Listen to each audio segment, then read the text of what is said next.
என் பெயர் ஆதேதல். நான் 4ஆம் வகுப்பு படிக்கின்றேன். ஊராட்சி ஒன்றிய தொடக்கப்பள்ளி காரணி புதுச்சேரி. நான் இப்பொழுது மார்வேட போட்டியில் வீரபாண்டி கட்டபொம்மன் கதாபாத்திரத்தை சொல்லப் போகிறேன். காட்சி 1. வீரபாண்டி கட்டபொம்மன் ஜாக்சன் துரை சந்திக்கும் போது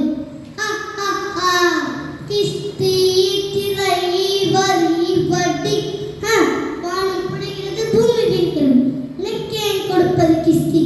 எங்களோடு வயலுக்கு வந்தாயா ஏற்ற நிறைத்தாயா நீர் பாய்ச்சி நடுவை நிறை கண்டாயா நாட்டு நட்டாயா கடைபிடித்தாயா கடைநி வாழ் உழவர்களுக்கு கற்கரியம் சுமந்தாயா அங்கு கஞ்சி விளையாடும் எங்குல பெண்களுக்கு மஞ்சள் அரைத்து பணி புனிந்தாயா அல்லது மாமனா மச்சான் நாளை விட்டவனே இதற்கு கேட்கிறேன் யாரை கேட்கிறேன் போர் எடுத்து நெருக்க வைக்கும் நேரை நாட்டு மரங்கள் கூட்டம் பரங்கேரியின் உடலில் போர் எடுத்து தலைகளை நெருக்கதிர்களாய் குவித்து விடும் ஜாக்கிரதை.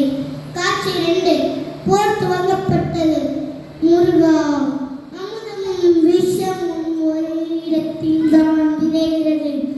அழகும் நஞ்சும் அதுபோலாம் கட்டபொம்மனும் நெட்டப்பனும் ஒரே மண்ணில்தான். என்ன செய்வது? சரி, போர் முரசு வலிக்கட்டும். திருவிழா காண சென்ற மரவர் கூட்டமுடன் நாடு திரும்பட்டும். கோட்டை கொத்தளங்களில் காலையில் காவல் ஒலிபரட்டும். ஆசிரியர்களில் நிரப்பட்டும்.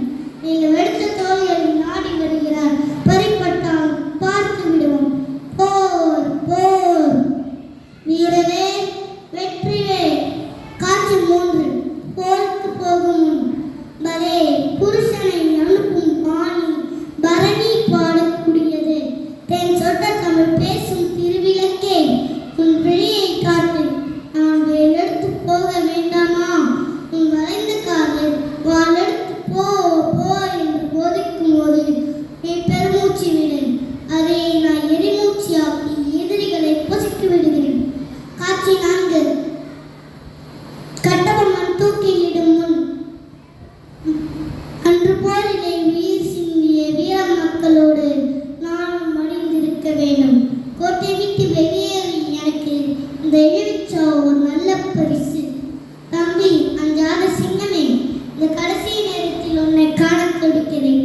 என்னால் முடியவில்லை. உன்னை இப்படி தமிழ் மண்ணே உன்னை விட்டு போக ஒன்றே வருத்தம். தரித்தர்கள் சிறரால் தாழ்வு பிடிப்பினும் எதிர்காலத்தில் 1000 இனம் காளையர்கள் பேணுபவர் வருவர் என் உயர்வை ஏற்றுவர்.